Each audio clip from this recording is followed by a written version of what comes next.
Hola, ¿qué tal? Espero estén muy bien, que Dios te bendiga. Gracias por acompañarme en un estudio más de la palabra de Dios. Seguimos estudiando la lección de escuela sabática, semana número 4. El título para esta semana es Las Naciones, primera parte. Vamos a ilustrar y ver cómo en el libro de Génesis las naciones se fueron formando después del diluvio, también el llamamiento de Abraham y cómo el pueblo de Israel pidió un rey en lugar de Dios y cuáles fueron esas consecuencias. Vamos a analizar y profundizar más en este tema. Quédate conmigo, ya casi iniciamos.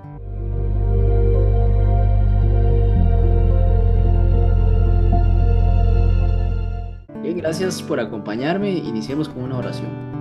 Padre Santo, muchas gracias por darnos la vida, una oportunidad más de estudiar tu palabra, discernir lo que tienes para nosotros. Rogamos tu Santo Espíritu, oh Dios, pueda impregnar nuestras mentes tu palabra, hacerla viva y eficaz, también conocer más a Cristo. En el nombre de Jesús, amén. Bien, el texto para memorizar está en Daniel capítulo 7, versículo 14, palabra profética. Dice así, está en su pantalla: y le fue dado dominio y gloria y reino, y todos los pueblos, naciones y lenguas le sirvieron. Su dominio es eterno, que nunca pasará, y su reino nunca será destruido. Un momento en el cual el Rey de Reyes, Señor de Señores, Dios gobernará a todas las naciones. El pecado ya habrá pasado, la tierra será restituida y nosotros serviremos a nuestro Dios. Muy bien, el libro de Apocalipsis presenta las soluciones de Dios para nuestro mundo caído, ese mundo que fue lastimado por la entrada del pecado. Vemos cómo en los últimos capítulos de este libro se restablece algo de bastante beneficio para los seres humanos, que es el acceso al árbol de la vida. Ese árbol que estuvo en algún momento en el jardín del Edén, del cual Adán y Eva accedían. Bueno, ese acceso se terminó cuando ellos desobedecieron y fueron sacados de el jardín del Edén, el cual Dios selló, y pues ese árbol no tuvieron más acceso. Aquí vemos cómo en el libro de Apocalipsis se presenta otra vez esa oportunidad preciosa, maravillosa, de poder acceder al árbol de la vida, un fruto cada mes, también dice la palabra, para sanidad de las naciones, justamente. Vemos cómo se levanta esa maldición y somos readmitidos ante la presencia de Dios. También dice la palabra que Dios estará en medio de nosotros. Nosotros podemos morar con Dios. Ese deseo de Dios de estar con nosotros también será cumplido. En cierta medida podemos ver cómo el Apocalipsis es el libro de Génesis, pero al revés. Es decir, si pudiéramos poner toda la historia en retroceso y llegamos al jardín del Edén y encontramos los últimos libros, los últimos capítulos del libro de Apocalipsis, pues vemos un Génesis restablecido, una nueva tierra, una tierra nueva. Y bien, aquí pues parte de lo que estaba en el libro de Génesis es este árbol de la vida. Entonces, es como el restablecimiento de algo que se perdió. Y uno de los temas interesantes, importantes y claves en el libro de Daniel y de Apocalipsis es cómo los seres humanos han buscado gobernar al mundo. Para eso nos hemos organizado de muchas maneras. Han habido gobernantes con buenas intenciones, otros con malas intenciones. Muchas naciones se han puesto de acuerdo para llevar a cabo algún plan en beneficio de algunos, pero también en perjuicio de otros. Así que vemos cómo todos estos intentos de los seres humanos, por muy loables que fuesen o con muy buenas intenciones, o terminan en fracaso o simplemente no cumplen las expectativas y necesidades de todos los seres humanos. Y así podemos denominar esto como una sucesión de intentos humanos de controlar el planeta que le pertenece legítimamente a Dios, y al que cuando este horrible episodio del pecado y rebelión termine para siempre, entonces volverá Dios a gobernar con justicia. Han sido muchos años, miles de años en los cuales los seres humanos pues se han dividido en naciones. Mucho de esto viene por la creación de las lenguas allá en el libro de Génesis. Estas naciones se formaron y pues con sus creencias también paganas, muchas de ellas alejadas del conocimiento de Dios, y vemos cómo Dios siempre ha buscado mantener un conocimiento de Él por medio de un pueblo. Así es donde en algún momento se levanta el pueblo de Israel después del llamamiento de Abraham para dar a conocer el carácter de Dios a las demás naciones. Sin embargo, vemos siempre esta lucha de los hombres, muchos por medio de reyes, siendo gobernados por reyes, de gobernar no solo pues su tierra, sino también de imponerse ante otros gobiernos. Puede ser más débiles, otros pues simplemente porque tenían más recursos, mayor riqueza. Y los ejércitos se enfrentan siempre buscando dominar o poseer algo que legítimamente le pertenece a Dios. Por eso la palabra nos conduce que al final, a pesar de todos los intentos que hacen los seres humanos por gobernar, por tener, por controlar, este planeta será gobernado finalmente por Dios y habrá una paz que no se ha visto después del Génesis, cuando entró el pecado. Esa paz se perdió ahí justamente en el Jardín del Edén. Después de ahí hemos visto conflictos, justamente ahí, en el inicio de la familia, ya conflictos, y los vemos a lo largo de la historia cómo naciones se han levantado, gobernantes han llegado y se han ido, otros con mayor fama, otros con menos, pero al final todo eso pasa. Lo que no pasa es la palabra de Dios, que es eterna, lo que no pasa es Dios. Y al final Él va a gobernar todas las naciones, como dice aquí el libro de Daniel, capítulo 7, versículo 14. Y así podemos resumir que gran parte de la triste historia de la humanidad a lo largo de los siglos no es más que ese relato de la tragedia que estos sistemas fallidos, seres humanos, han traído sobre nosotros mismos. Más aún, todo empeorará hasta que se establezca finalmente el reino de Dios. Es decir, las cosas no van a mejorar. Por muy buenas intenciones que tengamos, siempre vamos a estar en desacuerdo, siempre va a haber el corazón del hombre buscando lo propio, siempre alguien va a querer imponerse sobre otro. Definitivamente, sobre el gobierno de Dios, que es basado en justicia, es el que puede traer el orden completo.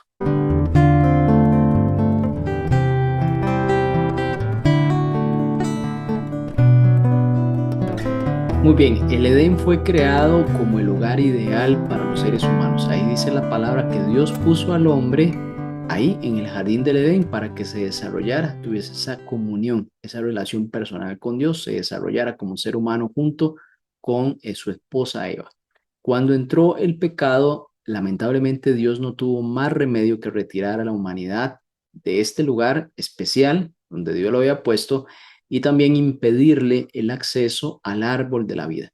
Lo bueno en toda esta historia es que ese impedimento del acceso al árbol de la vida es de forma temporal, porque vemos que en el Apocalipsis volvemos a tener acceso a este árbol de la vida. Solo que fuera del jardín del Edén, fuera de este lugar especial donde Dios puso al hombre, ahí debíamos de trabajar arduamente para subsistir. Usted debe saber de eso. Cuesta realmente llevar el alimento a nuestra casa, pagar las cuentas. También el dolor que muchas veces tenemos que enfrentar por enfermedades, por situaciones de la vida.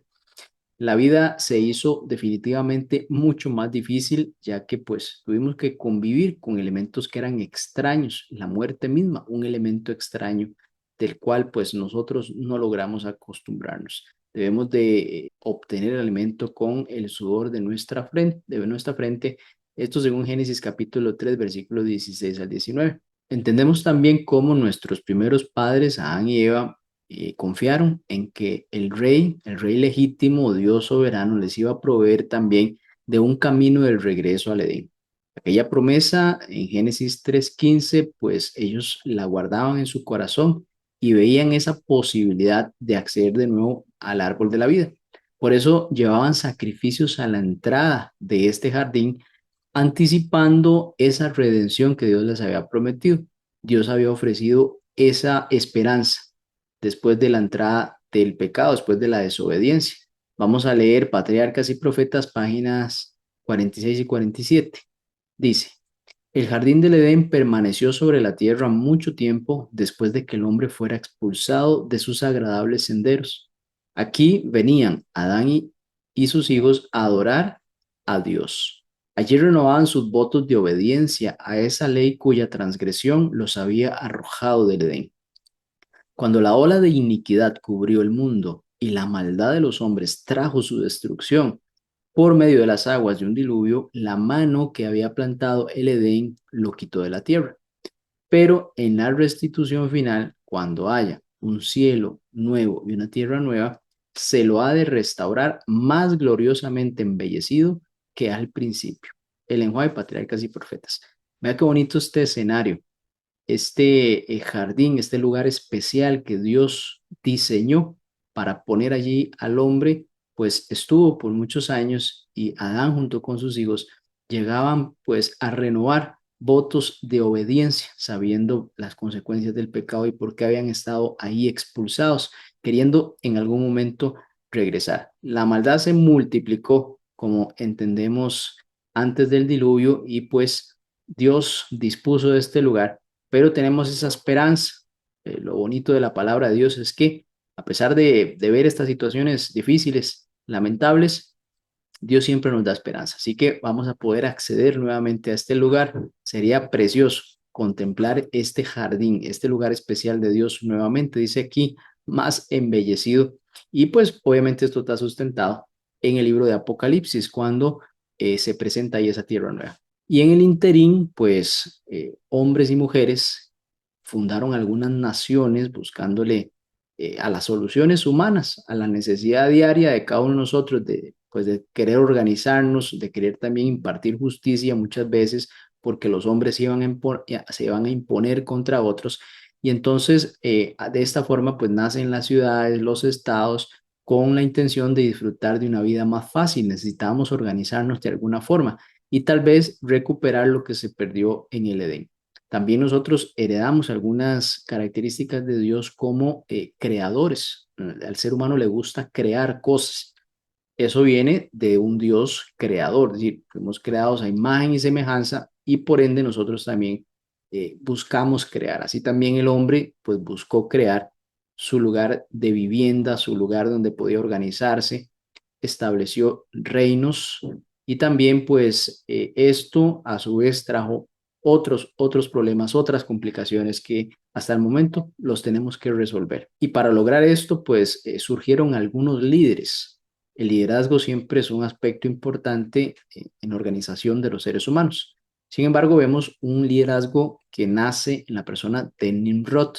Nimrod dice que fue un héroe noble, muy parecido a los personajes de la mitología pagana. Sin embargo, cuando la Biblia lo describe como poderoso en la tierra y vigoroso cazador ante el Señor, no se está hablando aquí de un cumplido o que era un hombre temeroso de Dios o que quería seguir los mandamientos de Dios o lo que sus padres primeros como Adán pues pudo haber enseñado a sus generaciones futuras, sino que más bien iba en contra de los designios de Dios. Nimrod es grande pero ante su propia opinión, y esta definición de ante el Señor es más bien en sentido de desafío a Dios. Lo que vemos en estos textos es que nace un liderazgo, una organización como seres humanos en rebelión contra Dios. Es decir, lo que Dios dispuso a pesar de la entrada del pecado, los seres humanos pues siguieron en desobediencia en algunos aspectos,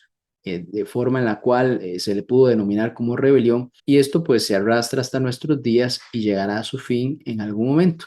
Pero vemos este liderazgo que sale a partir del personaje de Nimrod, que era un hombre que básicamente buscó organizar las cosas, ser un líder, planear naciones y demás, pero en conformidad a su propio pensamiento y no a los pensamientos de Dios. La lección nos hace la pregunta: ¿por qué el pecado de la rebelión contra Dios es más sutil de lo que percibimos? ¿Cómo podemos resguardarnos de ese rasgo tan humano?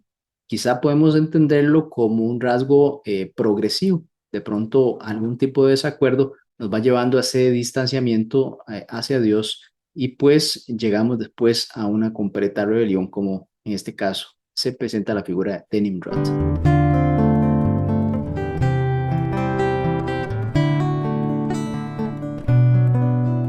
Muchos conocemos la historia de Abraham. Él tuvo un llamamiento de parte de Dios. Génesis 10, antes de esto, dice que la humanidad estaba dividida en tierras, lenguas, familias y naciones. De hecho, la palabra que aquí se utiliza como naciones, en esa traducción es Goyim, que también es designada cuando el pueblo es gentil o pagano, es decir, tienen costumbres religiosas diferentes a las que Dios ha establecido.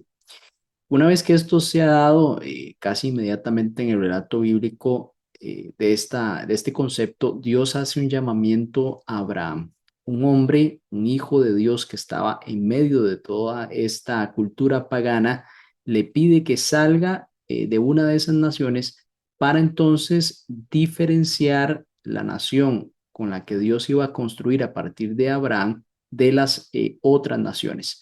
Génesis capítulo 12, versículo 1 y 9, ahí encontramos el llamamiento de Abraham, que más tarde se le cambia el nombre a Abraham. Es muy importante ver que Dios cuando toma una persona, cuando busca crear algo nuevo o cuando desea transmitir un mensaje muy importante, en este caso para Abraham, empezar un nuevo plan, empezar una nueva meta, un propósito importante, es necesario también para Dios cambiarle el nombre, que tenga un nuevo propósito en la vida, dejar lo pasado y avanzar hacia el futuro basado en los planes de Dios. Cuando Dios te toma, cuando Dios te busca, quiere hacerte una nueva persona para que a partir de allí tenga un nuevo propósito tu vida, una nueva meta. En este caso, pues conocer mejor a Dios, a Jesucristo y también avanzar hacia la vida eterna. Aquí vemos que la intención de Dios era utilizar a Abraham para establecer o crear una nación que iba a contrastar con los otros reinos humanos o los otros reinos paganos o la administración, como se estaba planeando muchas veces, diferente a lo que Dios buscaba. No debían tampoco tener otro rey si no fuese Dios mismo el soberano de esta nación.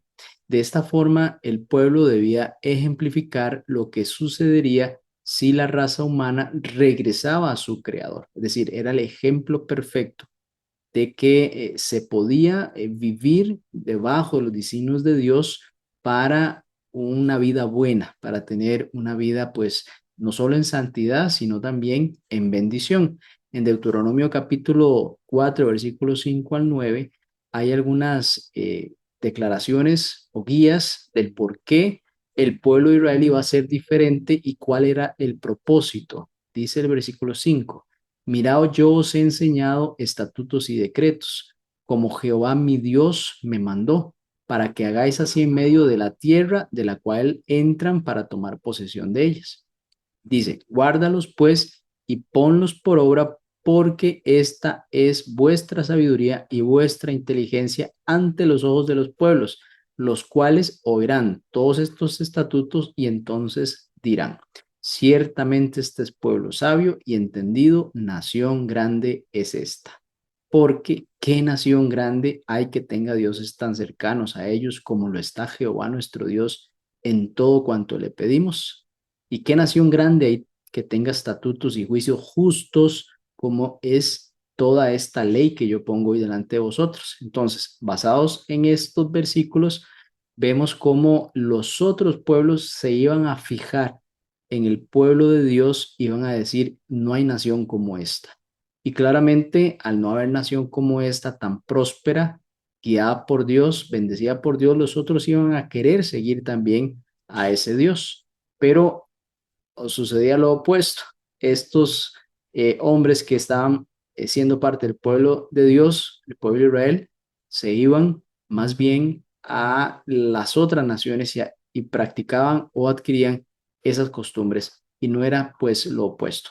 Y claramente cuando Dios llama a Abraham a salir de allí, no está pretendiendo que un solo hombre sea el que lo vaya a representar, porque claramente pues la vida de Abraham también tiene su límite, sino que a partir de ahí se construya una nación que diera testimonio de lo que Dios quería para los seres humanos. Y realmente aquí vemos que estos estatutos o estas normas y preceptos que Dios les había comunicado no era lo que lo hacían tan especiales, sino más bien ponerlos en práctica, es decir, aceptar a Dios como soberano, buscar obedecerle y en base a eso ver los resultados de la bendición. Porque Dios siempre dijo, yo quiero que ustedes sean cabeza y no cola, es decir, que más bien lideren naciones, que las naciones los sigan a ustedes y entonces muestren quién soy yo. Y no cola, es decir, no detrás de todas estas naciones que tenían todas estas costumbres, que claramente la razón por la que los pueblos el pueblo de Israel, mejor dicho, dejaba a Dios y seguía a sus pueblos, era porque las normas, estatutos y preceptos de ellos eran a la libre, no eran los preceptos de Dios justos, no buscaban justicia, sino buscaban pues su propio entretenimiento y su forma de ver la vida diferente. Y hemos visto cómo diferentes momentos de la vida del pueblo de Israel, por muy maravillosas que fueran todas estas verdades, por muchos milagros que el mismo Dios había hecho y bendiciones y declaraciones que fueron dadas al pueblo, el hecho de que no vivieran de acuerdo con estos estatutos y más bien y por el contrario, los desobedecieran, acarrearían y vemos cómo acarrearon maldiciones en lugar de bendiciones y muerte en lugar de vida.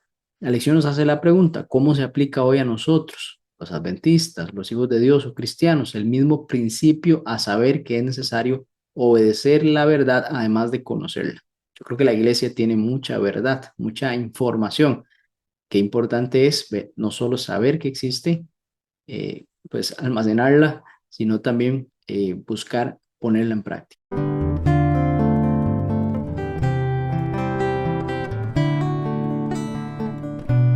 El pueblo recibió lo que pidió.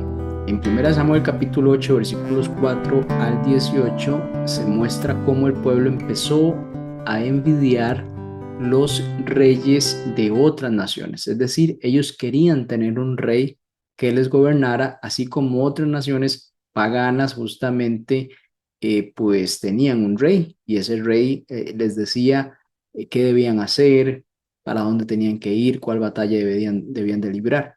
Dios no quería que su pueblo fuese liderado por un hombre, por un ser humano pecador que fallaba también, como ellos que pues normalmente podía tender a la ambición, al egocentrismo, dado su posición. Así que, sin embargo, el pueblo pidió eso ante el profeta Samuel. Dios también sabía en su momento en el libro de Deuteronomio que esto iba a suceder. Así que hizo algunas anticipaciones relacionadas a esta petición.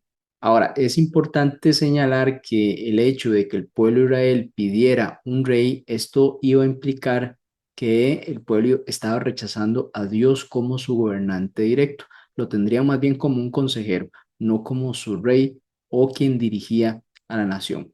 Esto, según lo establecido, la nación debía responder directamente al Creador y su relación con él se ponía manifiesto, entre otras cosas, por los elementos que estaban en el santuario. Recordamos allá con Moisés, el santuario que se había construido, cómo Dios descendía ahí y hablaba a Moisés y le daba las instrucciones al pueblo. También todos los servicios que se hacían ahí con respecto a los sacrificios que apuntaban al Mesías. Al solicitar así un rey, entonces iban a traer sobre sí los mismos padecimientos que experimentaban los reinos paganos. Por ejemplo, el rey, si quería reclutar para su ejército e ir a conquistar otra nación, pues entonces simplemente daba la orden para que muchachos, hombres, fuesen a pelear esa batalla. También podía confiscar bienes, podía implementar un sistema de impuestos y otros males que iban a caer sobre el pueblo que Dios pues originalmente no los tenía pensado para ellos. Además descubrirían que los poderosos tienden a gobernar para su propio beneficio y no de una forma benevolente como Dios. Esa justicia que Dios deseaba para su pueblo, si la dejaban en manos de un hombre que pues por estar en esa posición de rey, posiblemente su corazón se iba a desviar e iba a buscar satisfacer sus propias necesidades y por eso iban a venir una serie de cargas al pueblo. Y una vez que esta decisión se tomaba, pues iba a ser de forma permanente. Se daría entonces a Israel, a este pueblo, lo que estaba pidiendo, pero lamentablemente cuando se diera cuenta que se había equivocado, que el nuevo sistema de gobierno, a pesar de todos los problemas que iban a venir, seguía en pie, entonces, según lo que dice Primera de Samuel, capítulo 8, versículo 18, alertando esto, les dijo, en ese día clamarán a mí a causa del rey que habrán elegido, pero el Señor no los oirá. Es decir, esta decisión era definitiva, no tenía vuelta atrás. A pesar de las consecuencias que esto iba a generar, siempre un rey humano los iba a gobernar. independientemente si iba a ser lo bueno ante los ojos de Dios o lo malo ante los ojos de Dios, como lo hicieron muchos y trajeron mucha maldición para el pueblo. Dios conoce definitivamente la debilidad de nosotros, Dios conoce las debilidades de los seres humanos, de su pueblo, suya y mía. Y entonces, como mencionamos al principio, predijo desde el principio que Israel iba a optar por eso. Así lo hicieron. Y vemos cómo gran parte de la historia bíblica muestra muchas de las consecuencias de esta decisión. Es importante que usted y yo tomemos decisiones siempre buscando que Dios sea el soberano en nuestra vida y no alguien más o pues muchas veces nosotros mismos, ¿cierto? Entonces basta dar un vistazo a toda la historia de Crónicas y de los reyes, primeras reyes, segundas reyes, y vemos cómo hubieron muchos desatinos de hombres que pues no fueron temerosos de Dios, que confiaron en sí mismos. Algunos se arrepintieron, algunos hicieron lo bueno ante los ojos de Dios, pero está marcado realmente muchos fracasos, mucha historia que se pudo haber evitado y básicamente el propósito de Dios, recuerde usted, era que Israel fuese ejemplo, pues por mucho tiempo, por muchos momentos no lo fue, más bien llegó hasta inclusive la esclavitud allá en Babilonia para experimentar esas consecuencias y Dios, pues cumpliendo su pacto, después lo rescata de allí. Sin embargo, pues eso también lo podemos aplicar en nuestra vida. Nosotros podemos decidir, la vida no perdona, Dios sí perdona, pero las consecuencias de la vida son las que debemos acarrear y Dios aún así nos restaura. En muchos momentos de nuestra vida, muchos han sido restaurados al final de su vida, pero después de haber sufrido mucho. Evitemos tanto sufrimiento, busquemos hacer la voluntad de Dios. Hoy como ayer, todos los gobiernos humanos tienen algo en común, que es pecadores gobiernan a pecadores. En vista de ello, no debería sorprendernos que las cosas no nos resulten bien. ¿Qué piensa de eso?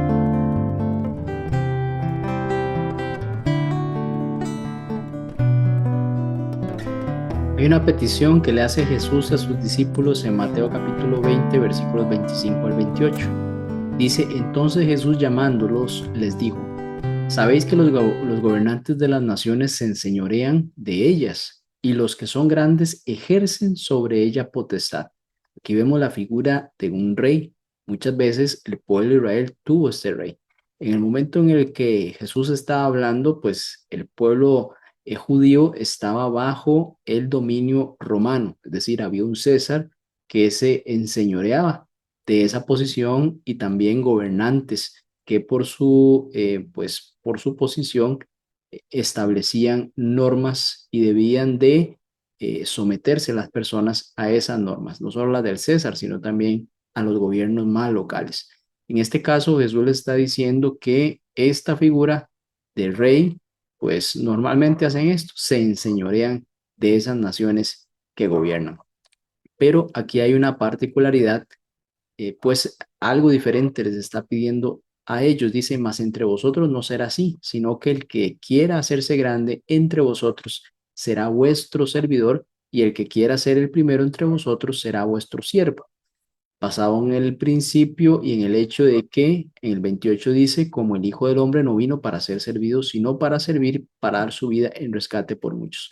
Aquí vemos cómo más o menos un rey pudo haberse comportado en el tiempo anterior, cuando el pueblo pidió un rey, pues vemos algunas características. Ese rey tenía que servir y no ser servido, así como Cristo lo hizo estando entre nosotros. Bueno, vemos como la soberbia de muchos reyes, pues traspasaba los límites muchas veces.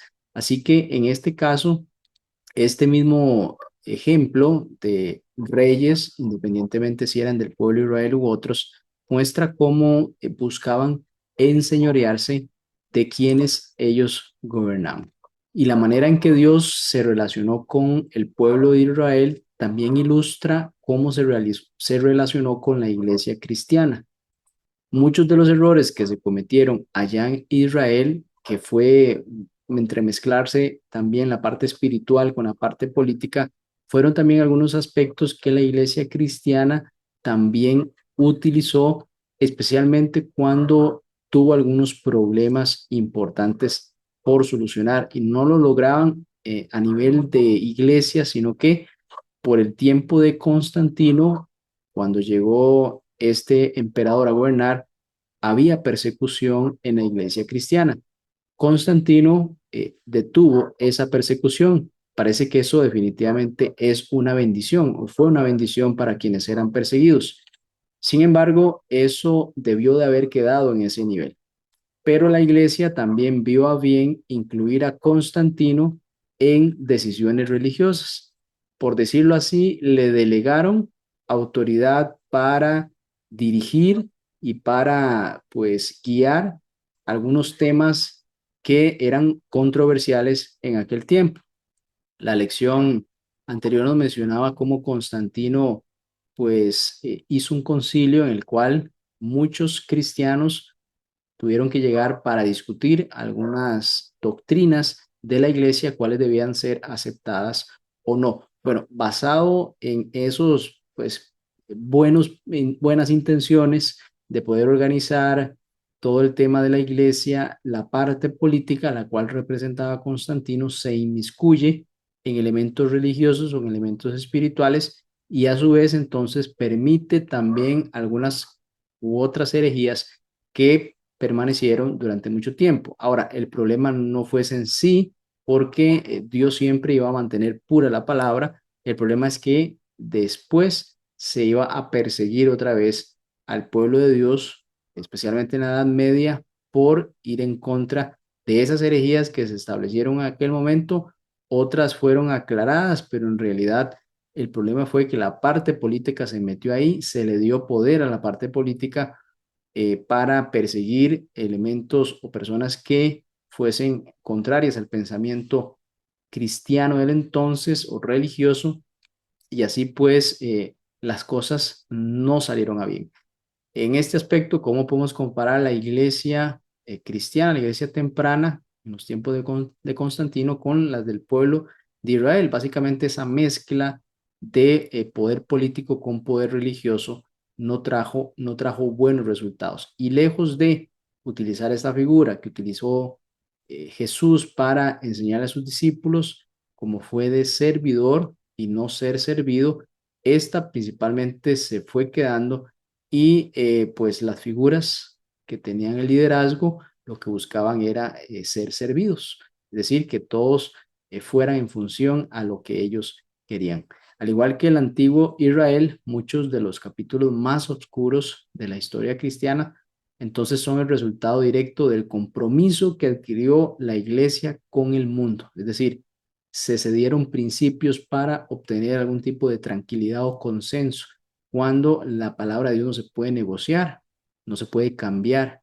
Y en este caso, para tener quizá conformidad o momentos o tiempos de paz, se cedieron algunos principios bíblicos importantes. Así como Israel se volvió hacia la adoración de los ídolos y sus reyes, se corrompieron por su apetito de poder hasta el punto de según la historia bíblica, sacrificar niños a los ídolos. La iglesia también adoptó gradualmente muchos de los medios y métodos de un imperio pagano hasta el punto de que muchos creyentes fieles llegaron a ser martirizados porque eran percibidos como amenazas para la iglesia y Estado. Entonces debemos de tener siempre claro esto.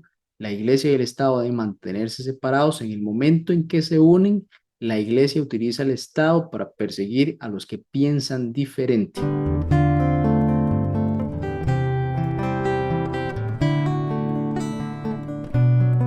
Cuando Dios estableció la nación de Israel, lo hizo para salvar al mundo. Claro que no lo hizo para condenarlo, lo hizo para que las demás naciones, las personas que no conocían a Dios, pues conocieran a Dios, al Dios creador y que también es el Dios redentor, que había un plan de salvación por ese problema que tenemos todos los seres humanos, que es la muerte, que entró a causa del pecado. También es importante resaltar que cuando nosotros somos confrontados por el comportamiento de una persona que camina justamente, eso pues nos hace llamar a la reflexión, nos hace pensar, mejor me comporto como se está comportando esta persona porque eso realmente es lo que debo yo hacer. Es decir, cuando una persona decide, pues da un buen ejemplo de las cosas como se deben hacer, los demás que están mirando y puede que se estén comportando de forma diferente, eso llama a la reflexión. Por ejemplo, Noé fue utilizado por Dios para ser un instrumento de salvación, pero también un instrumento de ejemplo de cómo debían de ser las personas, cómo debían de comportarse. Y entonces, si bien es cierto, ese mensaje venía de Dios, también Noé era un ejemplo que confrontaba a las personas antes del diluvio para que entonces cambiaran su forma de pensar, pero sabemos que pues todas estas personas no decidieron cambiar su forma de ser a pesar de que Dios les dio un mensaje certero y que tenían a Noé como ejemplo de comportamiento. Es muy importante también mencionar que los creyentes que vivan en armonía con Dios deben de resaltar el carácter justo de Dios. Definitivamente un hijo de Dios tiene que caminar justamente, es decir, mostrar esos atributos de Dios para que otras personas que se están comportando de forma diferente o equivocada vean la forma correcta de actuar en diferentes circunstancias. Idealmente, entonces, estamos hablando aquí de las personas que guardan los mandamientos de Dios y también tienen el testimonio de Jesucristo. Debemos de ilustrar ese carácter divino. Es un reto, definitivamente. Es un reto porque estamos propensos a equivocarnos, a caer. Nuestro carácter muchas veces nos traiciona y podemos entonces hacer lo contrario, no dar el ejemplo, pero la invitación siempre va a ser que el Espíritu Santo gobierne nuestra mente, nuestro corazón, para actuar de la mejor manera, así ser ejemplo. Si los israelitas, si este pueblo hubiese actuado como debieron de haber actuado, es decir, como Dios les había pedido basado en los mandamientos y en los preceptos, estas naciones paganas que estaban alrededor de ellas se habrían acercado a ellos de una manera diferente. Usted ve que siempre hubo mucha confrontación entre el pueblo de Israel, esta nación, con otras naciones.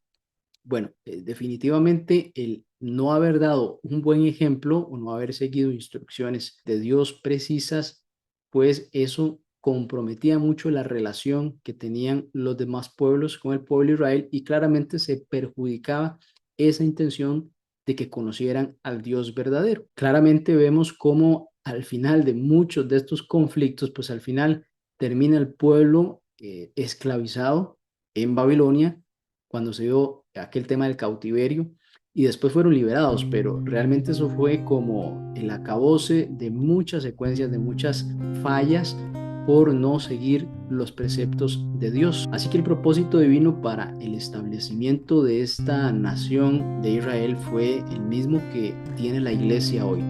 Qué tremendo reto tiene la iglesia de Dios en esta tierra, porque muchas veces nos espaciamos en formalismo, podemos perder la esencia de la misión de la iglesia.